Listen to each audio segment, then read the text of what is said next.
James and the Troublesome Trucks.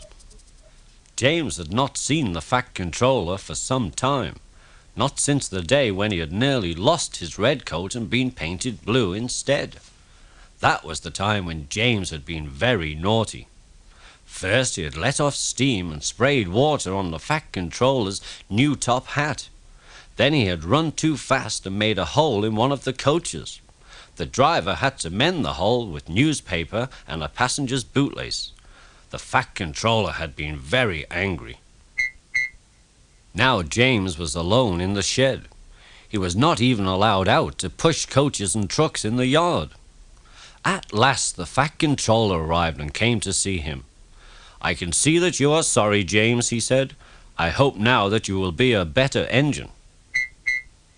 "You have given me a lot of trouble," said the Fat Controller. "People are laughing at my railway, and I do not like it at all." James said that he was very sorry and promised to be a better engine. The Fat Controller said, "I want you to pull some trucks for me." James was delighted and puffed away. "Here are your trucks, James," said Thomas the Tank Engine. "Have you got some bootlaces ready?" Thomas ran off laughing. "Oh, ho, ho," said the trucks. "We want a proper engine, not a red monster."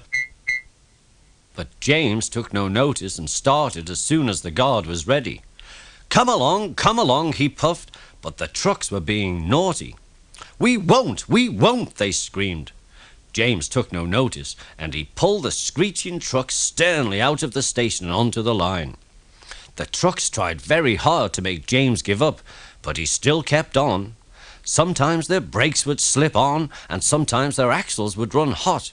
Each time the trouble had to be put right, and each time James would start again, but he was not going to let them beat him. Give up, you can't pull us," shouted the trucks. But James puffed on, and slowly he pulled them along the line.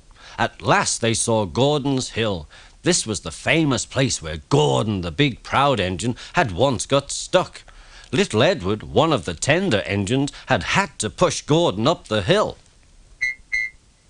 As James came nearer to the hill, his driver warned him to be careful and to look out for trouble from the trucks. "We'll go fast and get them up the hill before they know it," the driver whispered to James. "Don't let them stop you." So James went faster and faster, and soon they were halfway up the hill. I'm doing it," he panted. "Will the top ever come?" Then, with a sudden jerk, it all became much easier. James thought it was over and that he had pulled the trucks to the top of the hill without any trouble. But his driver shut off steam. "They've done it again," he said. "We've left our tail behind. Look!" The last trucks were running backwards down the hill. The coupling had broken, but the guard stopped the trucks and climbed out to warn other engines.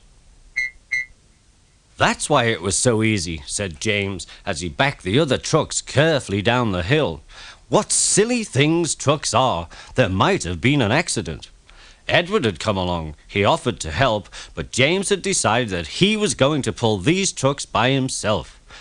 "Good," said Edward. "Don't let them beat you." James struggled slowly up the hill. He pulled and puffed as hard as he could.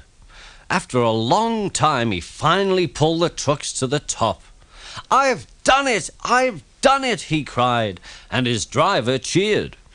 They reached the station safely, and James was resting in the yard when Edward pulled up. "Peep, peep," he whistled. Then James saw the Fat Controller. He thought that he would be in trouble. But the Fat Controller was smiling. He had been in Edward's train and he had seen everything. "You've made the most troublesome trucks on the line behave," he said. "After that you deserve to keep your red coat."